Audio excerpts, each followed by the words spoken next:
Então, pessoal, boa tarde, né? Prazer em recebê-los, né? Para mais recebê-las, né? Hoje não temos meninos aqui na nossa sala da nossa aula síncrona, né? Mas que vai ficar gravada, tá? Para os outros colegas. Após o errinho, né? De ontem, no qual perdemos parte da gravação, tá? Da aula da aula de ontem, tá?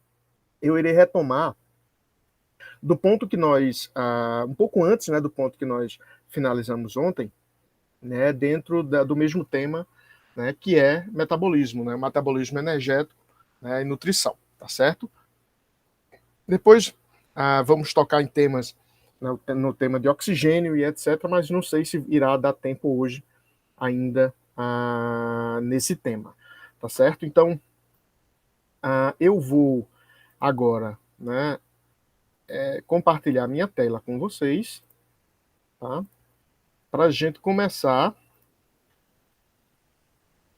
no nosso teminha maravilhoso, né, um tema que eu particularmente gosto muito, acho muito interessante, né, que é exatamente, né, o metabolismo energético. Vocês, por favor, estão vendo a minha tela?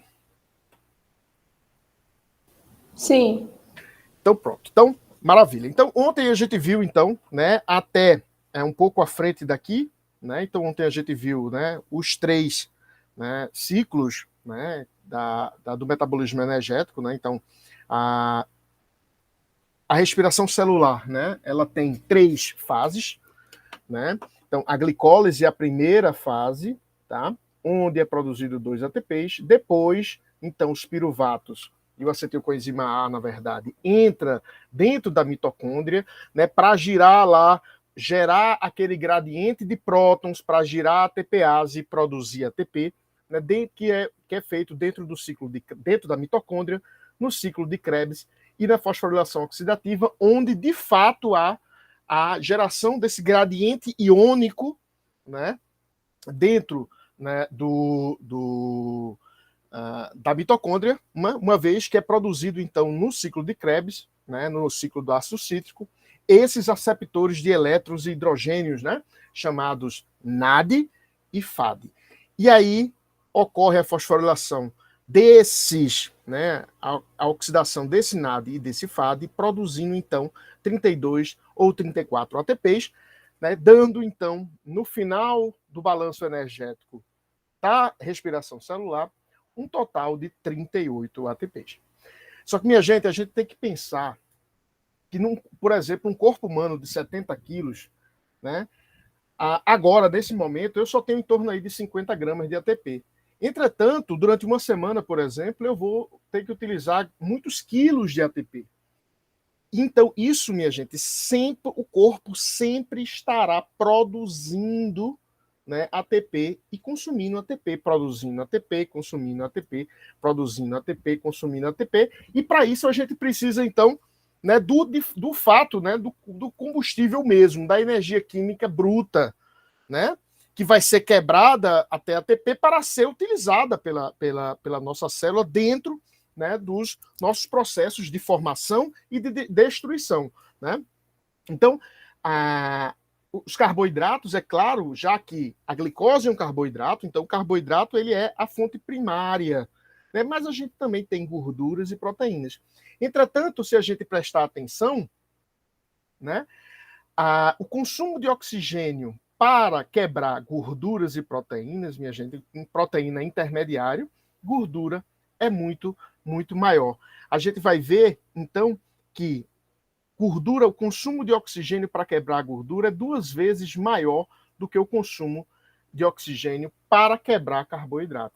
Enquanto carboidrato a gente precisa de muita água, gordura a gente precisa de muito oxigênio. Como eu falei ontem para vocês, oxigênio é oxidativo, o oxigênio não é a coisa boa, e até por isso que a gente deve evitar, né, ter no nosso corpo grandes reservas de gordura, embora o nosso corpo sempre queira, entre aspas, evolutivamente, né, acumular essa gordura, já que em épocas passadas, né, era importante que nós mantêssemos uma quantidade boa de gordura no corpo, uma vez que a gente poderia passar tempos de privação muito grandes, né? E você ter reserva somente de carboidrato, essa reserva é de uso imediato.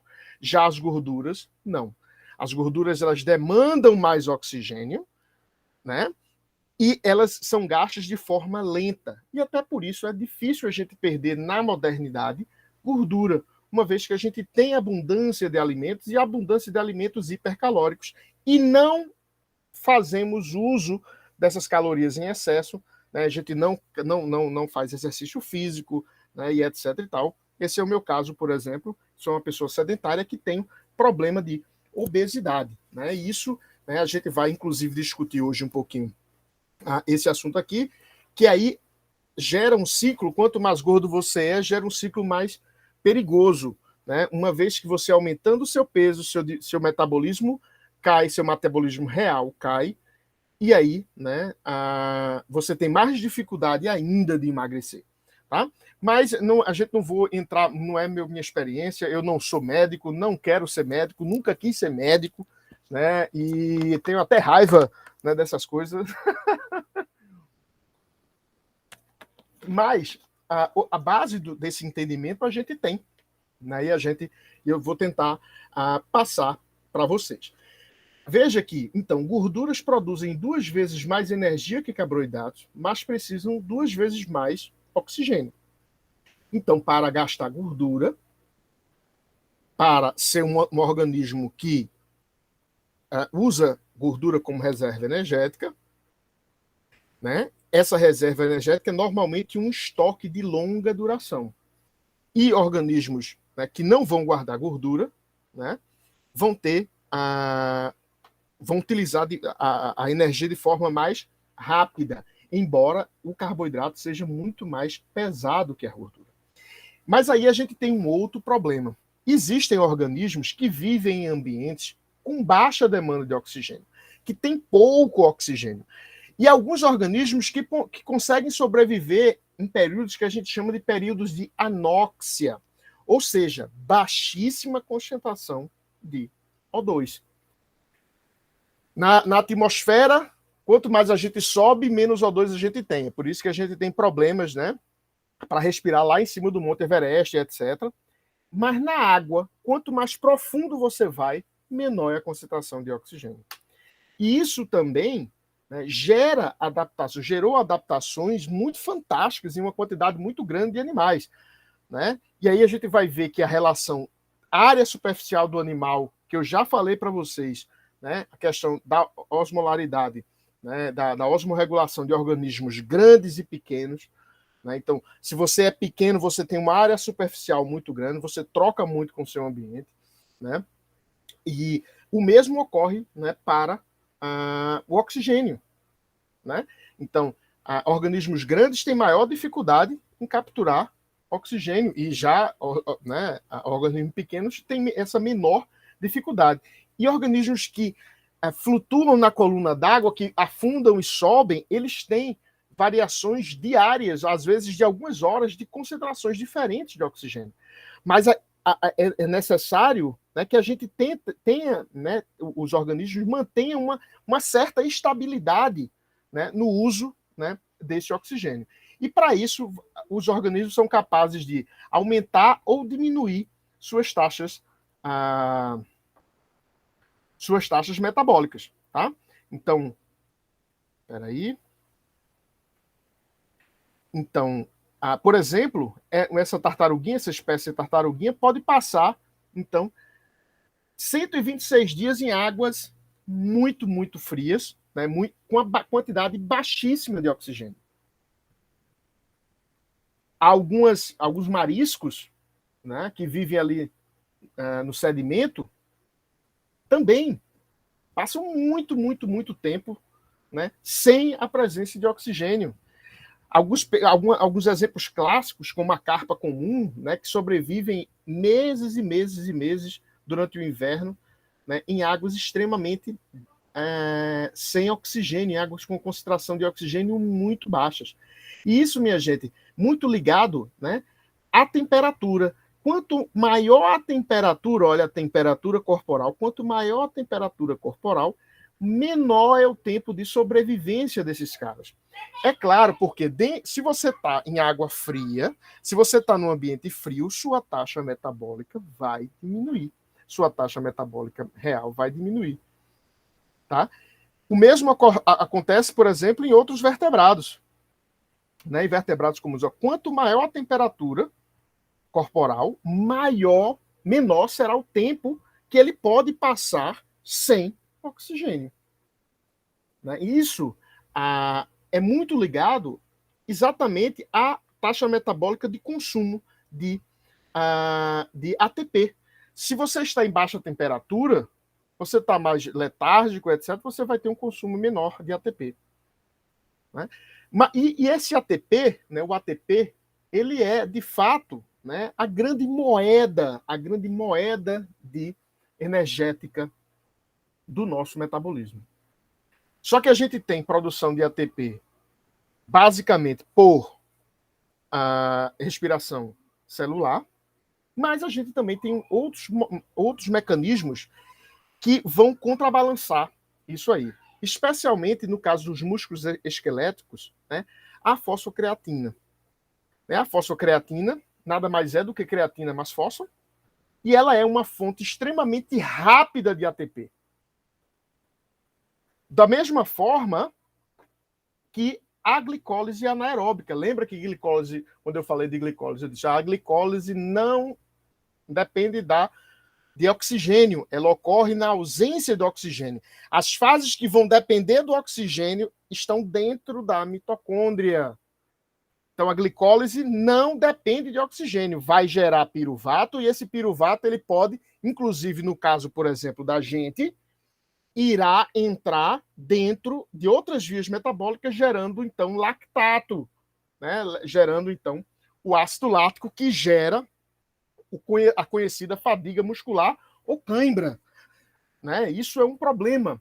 Isso é um problema, né? Porque quando a gente tem uma explosão de uso de energia, né, a gente vai utilizar exatamente a glicólise anaeróbica e a fosfocreatina.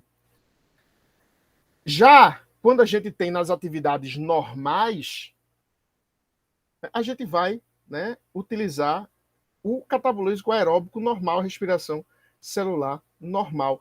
Embora a produção de ATP inicial seja devagar, a produção de ATP geral é muito grande. Na glicólise anaeróbica, ela é baixa, né, moderada a produção de ATP inicialmente, né, mas é muito rápido. Então, quando você tem organismos, por exemplo, como um jacaré, né, como um crocodilo, que tem explosões absurdamente violentas, né, então o bicho tá lá e tal, quietão, e de repente ele explode. Não sei se vocês já viram o giro da morte de um crocodilo, de um jacaré. Então, esses caras utilizam essa reserva energética rápida de ATP. E depois eles têm uma fadiga muito grande, né? Então eles vão ter que depois se desintoxicar do lactato e etc e tal. Inclusive, isso é um dos problemas, inclusive de bem-estar para crocodilianos, por exemplo, esses crocodilos que são utilizados nessas exibições. Eu acho tão triste isso, né? Nessas exibições dos animais que acabam sendo estressados nessas exibições que o pessoal faz com os bichinhos, né? E aí peraí, o link. Indira tá querendo. A Ana Vitória já mandou o link, beleza. Então, essas explosões que eles têm, eles gastam, né, esse recurso rápido de ATP. Né, e se você não parar, né, não deixar o bicho descansar, ele irá morrer. Por isso que eles têm longevidade bem menor do que na natureza, que é diferente de outros organismos que normalmente em cativeiro têm longevidades maiores do que na natureza. Tá? Porque é uma coisa muito, muito interessante, né, que acontece. Por quê? Porque quando a gente começa uma atividade física explosiva, a demanda de oxigênio que a gente precisa é muito alta. Ela é quase linha reta aqui. Mas, claro que a captação real não consegue ser tão rápida, né, para fazer toda a respiração celular. uma vez que a respiração celular ela está sempre ocorrendo, a gente tem em torno de 50 gramas de ATP, minha gente. E a gente precisa de quilos de ATP por dia. Tá? Então, a captação real de oxigênio no ambiente ainda depende ainda da quantidade de oxigênio que tem, etc., nesse ambiente, do organismo que você está falando, e etc. e tal, né? Vai gerar o que a gente chama de déficit de oxigênio. E a captação de oxigênio também tem uma estabilidade, ela não cresce, né, exponencialmente e fica todo eterno sempre gigante, não. Existe um limite, até pela quantidade e a concentração de oxigênio que tem no ambiente, etc. e tal. E aí, quando a gente para, né, de fazer essa atividade, né, a gente vai, então, ter esse excesso de oxigênio, né? Quando a gente para, pronto, parou a atividade, só que ele não vai parar de entrar. Por exemplo, no ofego, né? Aqui, ó, a pessoa ofegante. Ela parou a atividade, mas o oxigênio, né, continua. Então, essa demanda, né, a captação real e a demanda teórica de oxigênio para a respiração celular, ela é algo muito importante para que a gente possa entender, né, como é que esses organismos, né, e as adaptações que esses organismos, né, têm, inclusive durante fases diferentes da sua vida. Momentos de atividade, por exemplo, um cheetah, né? Todo mundo conhece um cheetah, um guepardo, né? Tanto faz. Esse cara, o mamífero mais veloz do mundo, esse cara consegue correr pequenas distâncias em grandíssima velocidade. Esses caras têm um consumo de ATP anaeróbico gigantesco, só que eles rapidamente cansam. Rapidamente eles têm que parar. Diferente de lobos e cachorros selvagens, né, que são organismos que acabam caçando e são muito mais efetivos na sua caça, porque eles não correm tão rápido, mas eles mantêm uma constância, né, mantêm um uso de energia, né, e de ATP constante ali, que vai fazer com que o outro animal não consiga, né, ele acaba cansando e eles acabam, né, capturando sua presa. Isso também depende da fase da vida, né? Por quê? Tá faltando um slide? Da fase da vida, eu errei a posição dos slides aqui. Da fase da vida desses caras, tá? Então, algumas sardinhas, por exemplo, no começo de sua vida, elas gastam energia para o crescimento. Que esse crescimento vai caindo. A gente também é mais ou menos assim. No início da nossa infância, nossa primeira infância, nós gastamos uma quantidade de energia muito grande que a gente vai, então, modificar, né? Cada organismo irá utilizar essa energia, né, metabólica para determinadas atividades, né? Então, quando você tem velocidades altas, então a gente usa ATP a partir do catabolismo anaeróbico, quando é mais baixa, a partir do catabolismo aeróbico, né? Bem, e aí a gente entra no que a gente chama de taxa metabólica basal, que nada mais é o padrão, é a quantidade de energia que um determinado organismo usa para não fazer nada, em condições de repouso absoluto. Claro, a gente já falou que a taxa metabólica depende da temperatura, né? Quanto maior a temperatura, maior a taxa metabólica. E aí uma coisa que praticamente não existe, né? Isso, na verdade, a taxa metabólica basal é algo teórico, porque de fato ela não existe, uma vez que você nunca está livre de processos de digestão de alimentos, de absorção de nutrientes, etc. e tal. Tá? Mas, e ainda, né, essa taxa metabólica, né, basal, elas é extremamente importante na fisiologia, porque a gente já sabe que a energia química que é consumida, boa parte dela é perdida, né, porque é energia não digerível, né, a gente pode dizer até que 90% da energia, né, que a gente capaz de a gente consumir, a gente joga ela fora.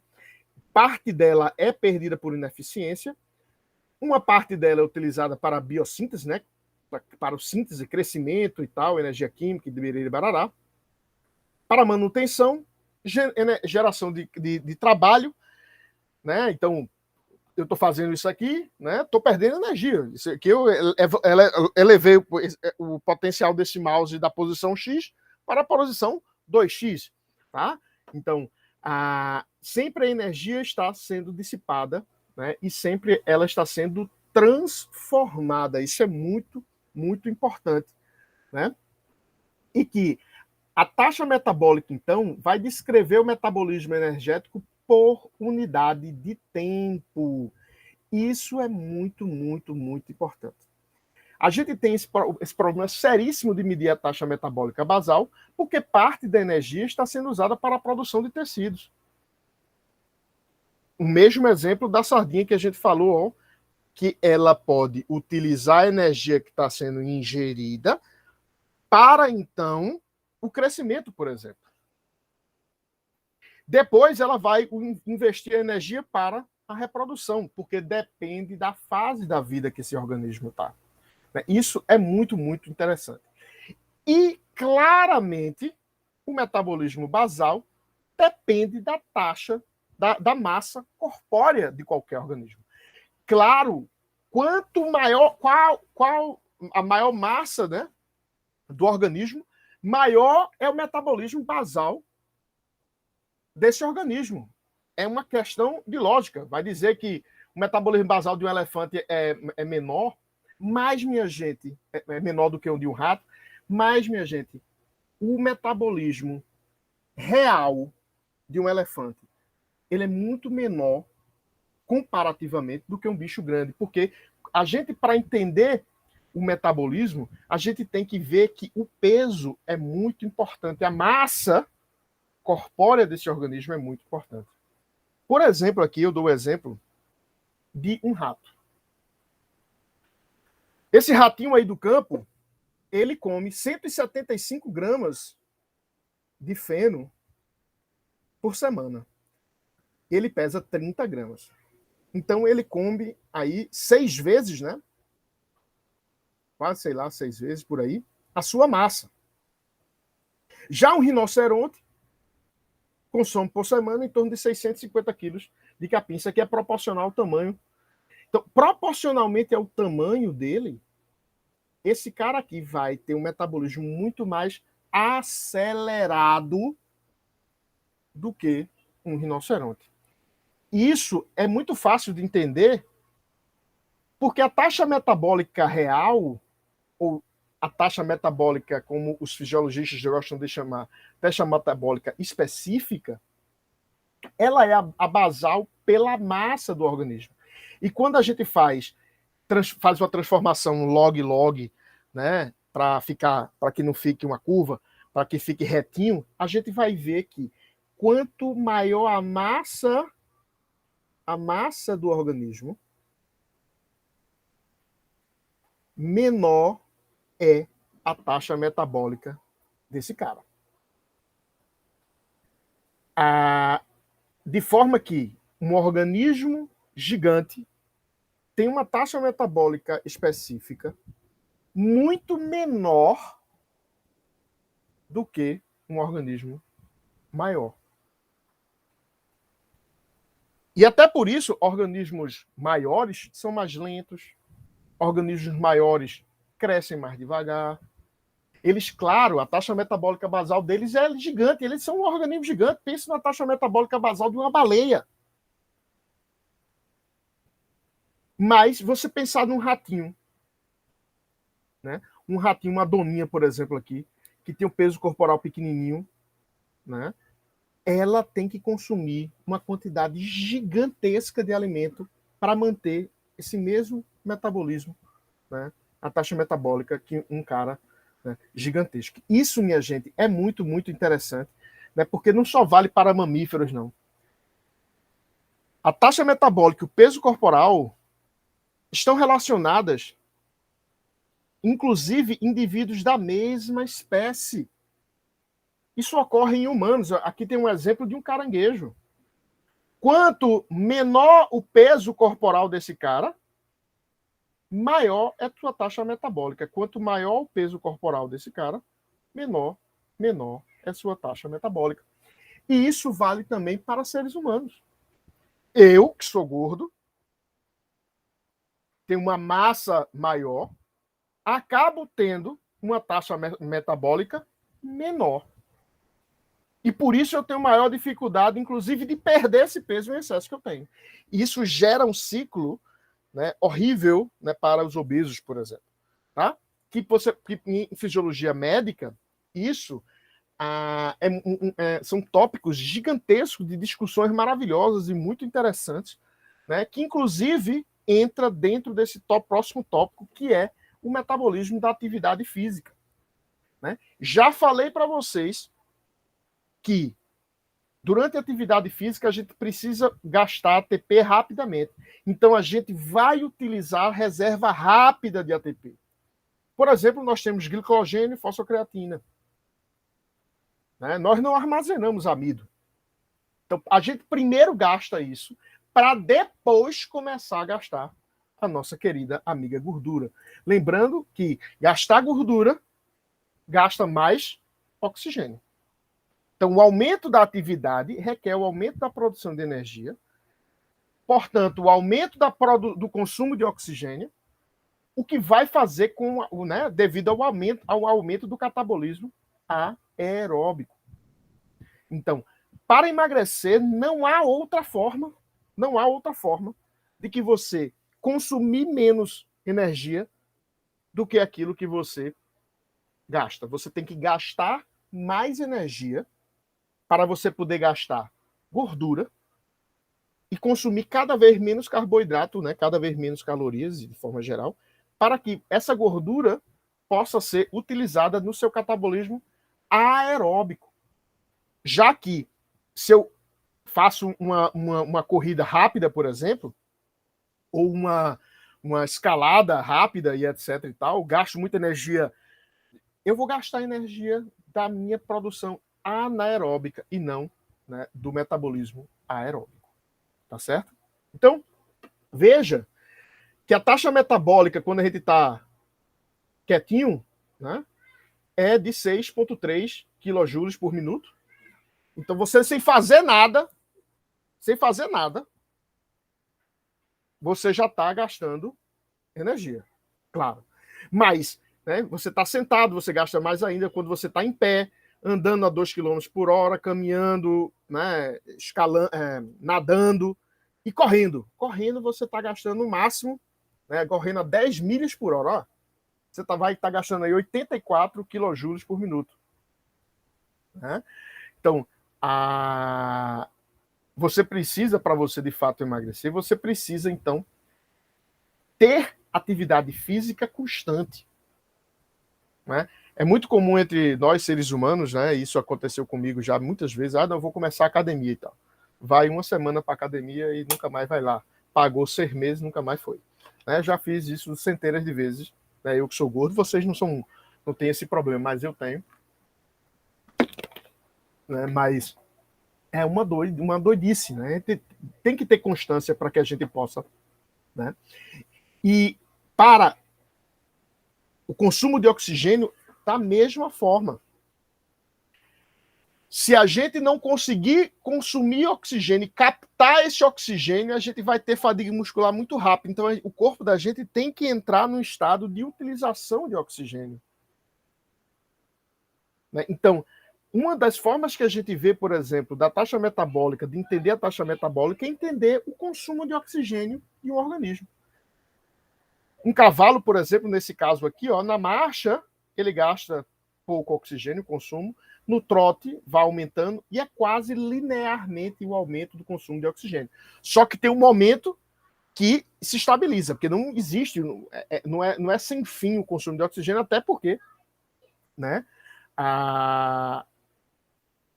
existe um limite, né, para isso. Tá? E que o que é mais fantástico é que quanto menor o organismo, quanto menos massa tem o organismo, mais rapidamente é o consumo de oxigênio. Então, um rato de laboratório, por exemplo, que tem 20 gramas, se ele corre rapidamente, ele consome rapidamente, o seu consumo de oxigênio sobe demais. Já um cachorro, olha, veja como a linha, né? O crescimento é bem mais baixo. Isso é muito maravilhoso. E até por isso, minha gente, um rato de laboratório, um canguru, vive muito menos do que um cachorro. É por isso que uma baleia vive muito mais do que um ser humano. Né? É por isso que um cágado gigante do Galápagos também chega a viver 100 e pouco, 130, 180 anos. É por isso que se você botar, né, um cachorro gigante e um chihuahua, você vai ver, né, que esse cara aqui, ó, ele consome oxigênio muito menos, então ele tá, a taxa de consumo de oxigênio totalmente ligada à taxa metabólica. Então, animais pequenos têm um metabolismo de atividade muito maior do que organismos grandes. É por isso que o beija-flor precisa consumir néctar, açúcar. Porque imagine bater aquela asa naquela velocidade. Veja o metabolismo, a quantidade de comida que aquele cara tem que comer para manter o seu metabolismo. É algo fantástico e maravilhoso. Né? Bem, a gente finaliza esse tópico, tá? E vamos entrar, então, para um novo tópico, que é exatamente o oxigênio, que a gente já vem, na verdade, falando, né, do oxigênio. Já que o oxigênio ele é o comburente, né, das reações, né, de combustão do corpo. Né? Então, o oxigênio é importante para a maioria dos animais porque é necessário para a oxidação dos alimentos. É necessário para remover a energia da glicose, que foi produzida, né, a energia foi produzida lá no sol, bateu na folha de uma planta, foi transformada em energia química, foi transformada em glicose. Eu comi aquela planta, ou comi um animal que comeu aquela planta. Há uma perda de energia gigante nesse caminho, durante a cadeia trófica, né, a teia trófica. Chegou em mim e eu utilizei essa energia.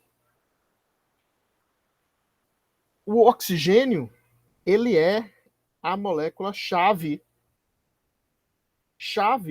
da produção de ATP. Sem oxigênio, a gente não tem, porque é o oxigênio que oxida. E a gente precisa, então, usar oxigênio e eliminar o CO2 do nosso corpo. Por quê? Porque os produtos dessa reação química é glicose mais oxigênio, dando CO2, água e energia química, ATP. O CO2 a gente tem que eliminar. E tem que eliminar de forma muito eficiente. E é por isso que a gente precisa trocar gases. A gente precisa conseguir eliminar o CO2 produzido lá pela respiração celular e captar o oxigênio. E aí, minha gente, as adaptações dos nossos queridos maravilhosos Ultra Salve Animais são coisas muito, muito bonitas. E aí entra também, volto, né, a falar dos maravilhosos cetáceos, né,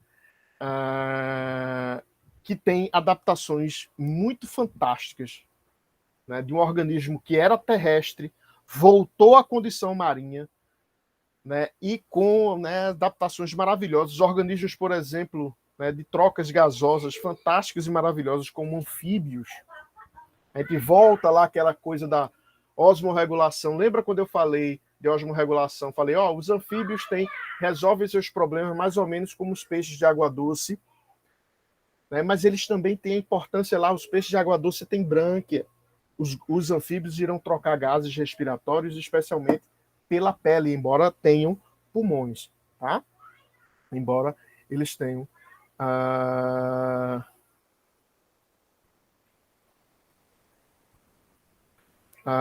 então é bem interessante, tá? Então a respiração é a soma dos processos pelos quais os gases respiratórios são transferidos entre o ambiente e o tecido.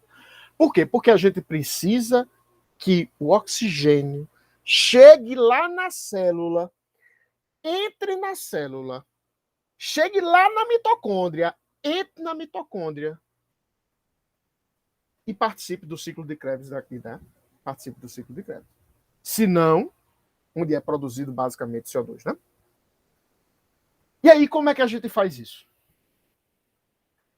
Isso é, minha gente, basicamente da mesma forma que é as questões de osmorregulação por difusão. Entender difusão, tanto quando eu falei de osmorregulação, né, da tendência de qualquer líquido, né, de qualquer gás, né, ele ocupar, né, todo o espaço que está ali. Então, todo gás ele tem a tendência de ocupar, né, todo o espaço que tem ali. E se difundir entre gradientes de concentração diferentes.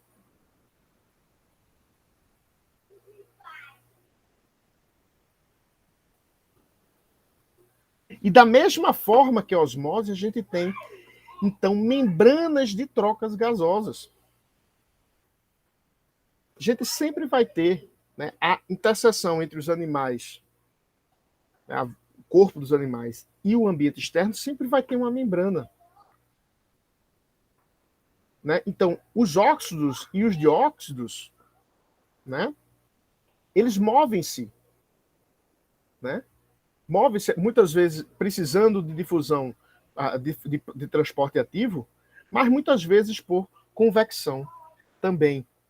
Tá? E isso a gente vai falar um pouquinho. Mas a difusão é importante para obter oxigênio, como para a eliminação do CO2.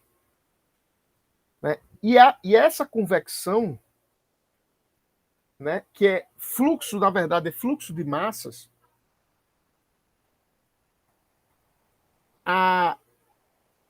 ela faz com que a gente possa, né, trocar gases com o nosso ambiente.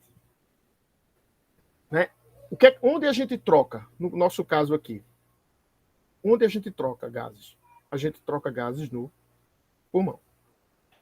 E no caso do ser humano, no caso de um mamífero, né, a gente ainda vai ter uma importância muito grande, né, da circulação fechada que temos, né, empurrando e pressionando, então, né,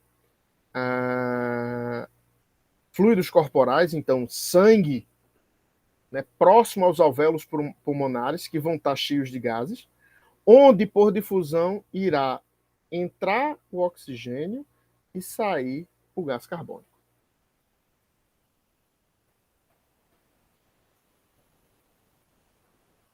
Então, isso é fantástico e maravilhoso. Então, é exatamente a difusão que é o processo físico responsável pelo movimento do oxigênio do meio externo para as células.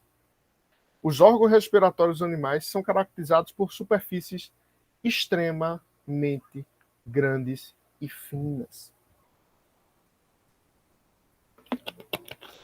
Oi, tem alguém querendo entrar?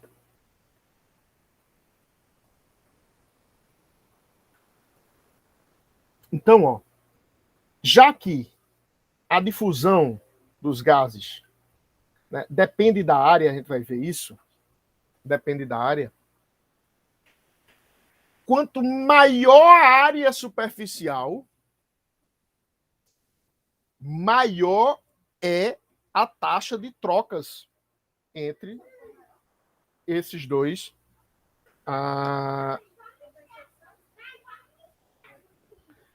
entre esses dois ambientes, né? O ambiente externo e o ambiente interno. Então, a área em escala logarítmica e o peso né, corporal. Veja que, da mesma forma que eu já falei para vocês, quanto menor o peso, né, quando o peso vai aumentando, a área em centímetros quadrados, né, ela diminui.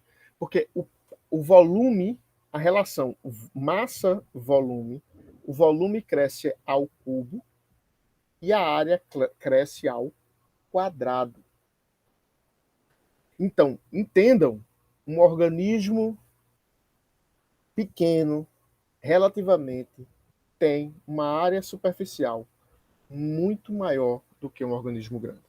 E um organismo grande, ele vai precisar, então, dobrar as suas áreas a sua área de trocas gasosas.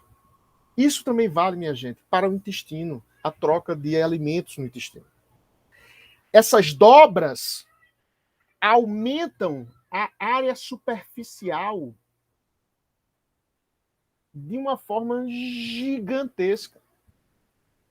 Se nós pudéssemos abrir nosso pulmão, esticar ele todinho, ele teria uma área aí do tamanho do campo de futebol. Veja, né, como é grande essa área de troca. Né? Isso é muito, muito, muito grande, é muito interessante. Ó, dobras. Oi, pode falar? Professor, o Lucas, ele tá pedindo para entrar na aula no meu WhatsApp. Poxa, eu não botei ele? Pois é, eu também tinha visto isso, mas aí ele não entrou. Poxa, Lucas, cadê ele? Eita, peraí, eu tô no canto errado. Entra! Eu aceitei e tu saiu.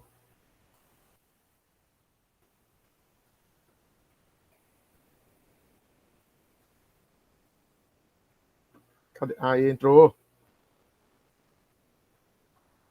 Beleza. Então vamos lá voltar. Né? Então, isso é muito, muito, muito importante, interessante e ocorre, minha gente, nos grupos mais distantes filogeneticamente possíveis que você pode imaginar. Porque é o mesmo problema que todos os organismos têm. A natureza, né, proporcionou problemas iguais e as soluções, né, da evolução são muito diferentes.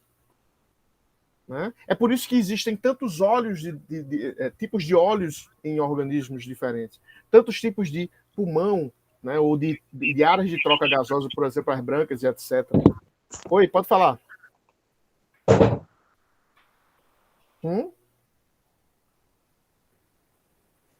Tá? E aí a gente vai ver, basicamente, que as áreas de trocas gasosas, basicamente, são 3 tipos, né? Brânquias, pulmões, e a mais difundida na natureza, que são as traqueias. Oi. Deixa eu desativar o som de Lucas aqui. Consegui. Então, e o mais, né, os mais difundidos na natureza são as traqueias, que são presentes nos insetos, mas que também geram problema.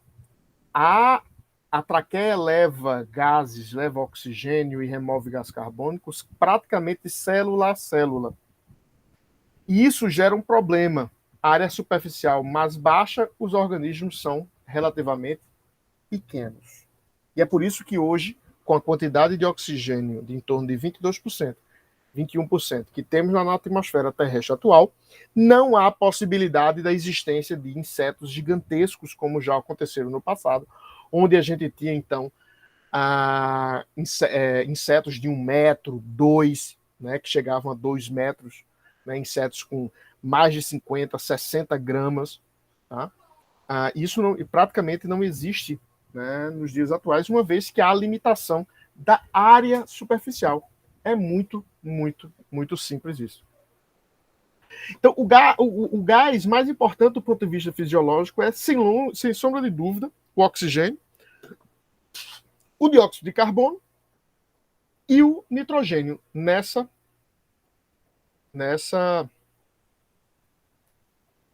ordem. Interessantemente, são os mesmos gases da composição do átomo atmosférico. É claro! É claro! Né? Dióxido de carbono tem crescido muito, né? Todo mundo sabe, então o CO2 crescido muito na atmosfera terrestre, gerando problemas muito sérios, mas a gente tem em torno aí de 21% de oxigênio, 21, 22%, e 78% é de nitrogênio. Só que nitrogênio é basicamente um gás inerte, né, para as atividades metabólicas. Né? Embora o nitrogênio seja muito importante, né, dentro dos compostos nitrogenados proteicos do corpo, etc., a gente vai ver isso um pouquinho mais para frente, né? A gente não assimila N2, né? não assimila né, nitrogênio gasoso. A gente não consegue assimilar nitrogênio gasoso. Tá? E da mesma forma, né, que ocorre na osmose, né, que eu mostrei para vocês na osmose da difusão, né, em líquidos, os gases também têm a tendência de ocupar todo o espaço onde estão e chegar no que a gente chama de equilíbrio dinâmico. Né, esse equilíbrio dinâmico tão importante, né, e que vai ser medido pelo que a gente chama de pressão parcial. Não sei se vocês lembram disso, tá? Lá do ensino médio, de física. Vocês lembram isso de física ou não? Né? Mas pressão nada mais é, né, do que a força, né, que esse gás está fazendo, né, ali numa determinada barreira, nesse caso o gás. Então, a pressão atmosférica ao nível do mar, que a gente chama, é de 1 atmosfera.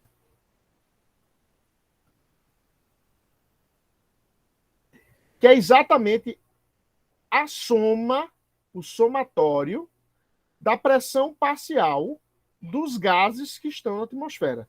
Nesse caso, oxigênio, nitrogênio, argônio e dióxido de carbono. O que vai dar uma atmosfera. Né? Então, ao nível do mar, então, a pressão atmosférica, né, chamada de 1 atmosfera, né, é de 760 milímetros de mercúrio. A pressão parcial do oxigênio é de 159 milímetros de mercúrio. Se você somar a pressão parcial, né, do oxigênio, do nitrogênio, do gás carbônio e do argônio, que são os gases, e outros gases muito raros, etc., que tem na atmosfera, né, você vai chegar, então, a exatamente 760 milímetros de mercúrio. Mas quando você sobe a pressão parcial dos gases, diminui. Especialmente a pressão parcial do oxigênio. Então veja que a pressão atmosférica a 6.000 metros de altura é 380 milímetros de mercúrio. E a pressão parcial diminui, então, pela metade. Ó. Pela metade. A pressão parcial do oxigênio diminui pela metade. Então, a gente praticamente, né, não tem oxigênio lá na atmosfera. E é exatamente as diferenças de pressão que ocorrem que vão fazer com que os gases adentrem e saiam, né, do corpo. E isso é bastante interessante. Eu estou inspirando. Quando eu inspiro, o que é que eu fiz quando eu expiro? Eu expandi meus pulmões. Eu diminuí a pressão. O meu diafragma abaixou.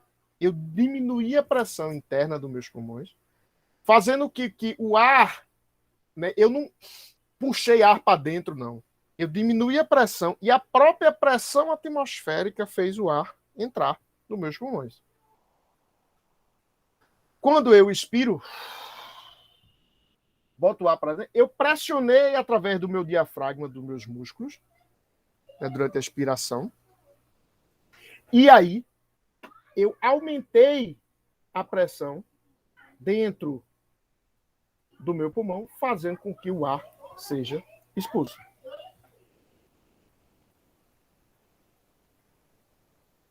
Veja que legal. A pressão interpleural é de quando você inspira, né? Ela cai, então vai para 754 milímetros de mercúrio. Quando ela chega dentro do pulmão, claro, a pressão atmosférica é 1, enche o pulmão. Quando eu expiro, a pressão aumenta para 761, o gás sai e dentro do pulmão, então, continua, claro, sempre a pressão de 760 milímetros de mercúrio. E é por isso que, né, a pressão do ar em altas altitudes, né, vai gerar problemas e a gente vai ter que utilizar, então, oxigênio.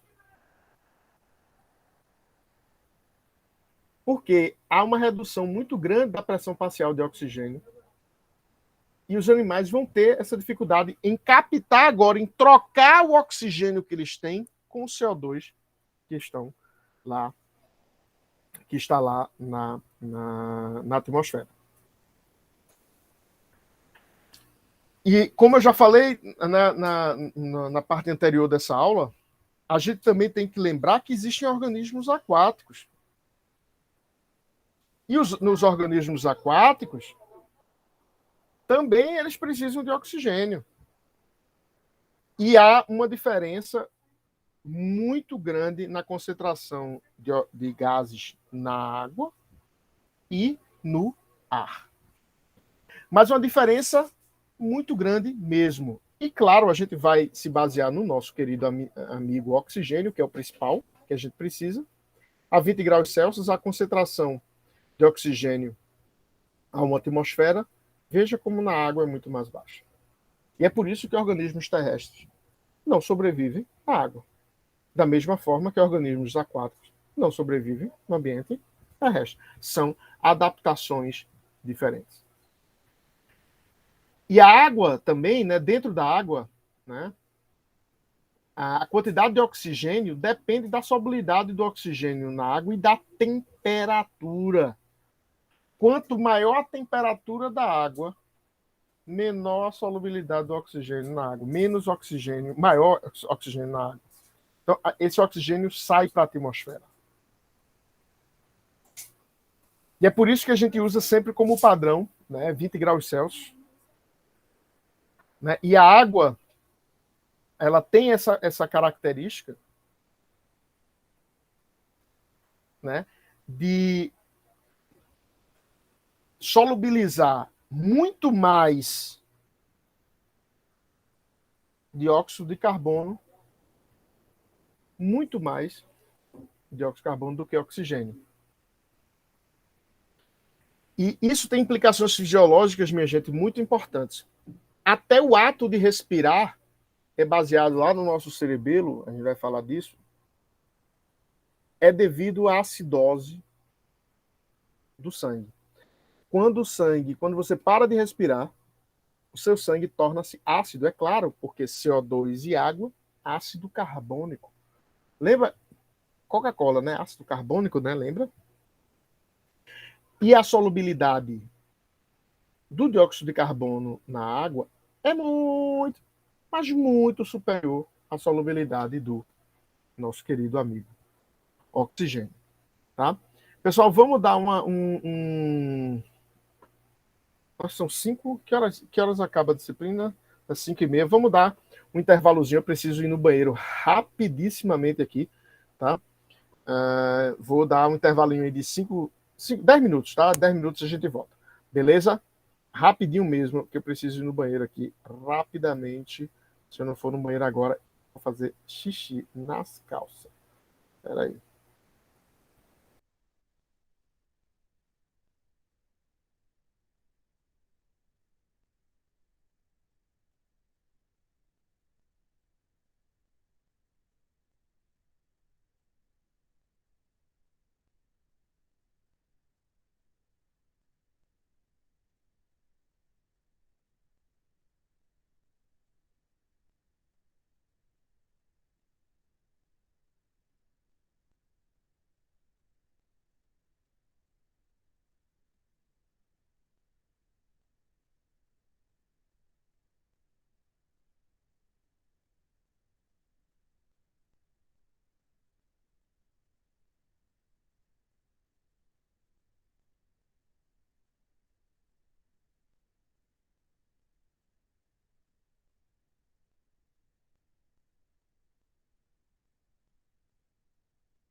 Olá, pessoal, voltei. Ô, vocês me escutam?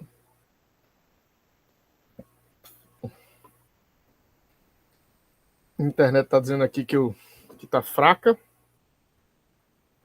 Ai, ai, ai, ai, ai, ai, ai, ai, ai, será?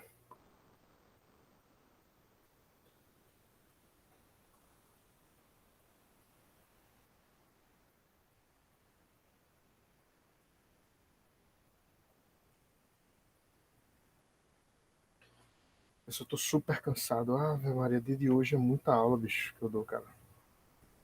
A gente tem aula hoje até 17h45. Eu tô achando que é muito assunto para ficar numa gravação só. Eu vou parar a gravação dessa parte aqui.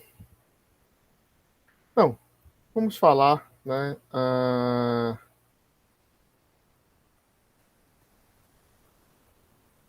Somente então da Lady Harry. Então, peraí, deixa eu. Hoje eu vou falar mais 3 ou 4 slides.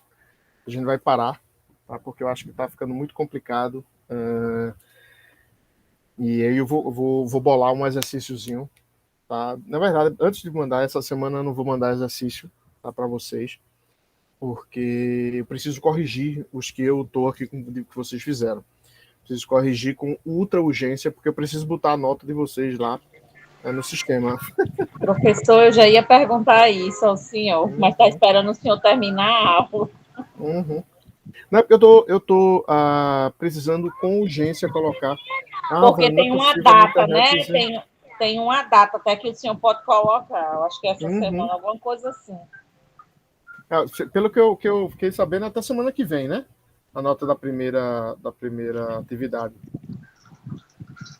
Mas eu vou colocar, nem se preocupem, que eu irei colocar no começo da semana que vem. Se eu não conseguir colocar amanhã, no começo da semana que vem.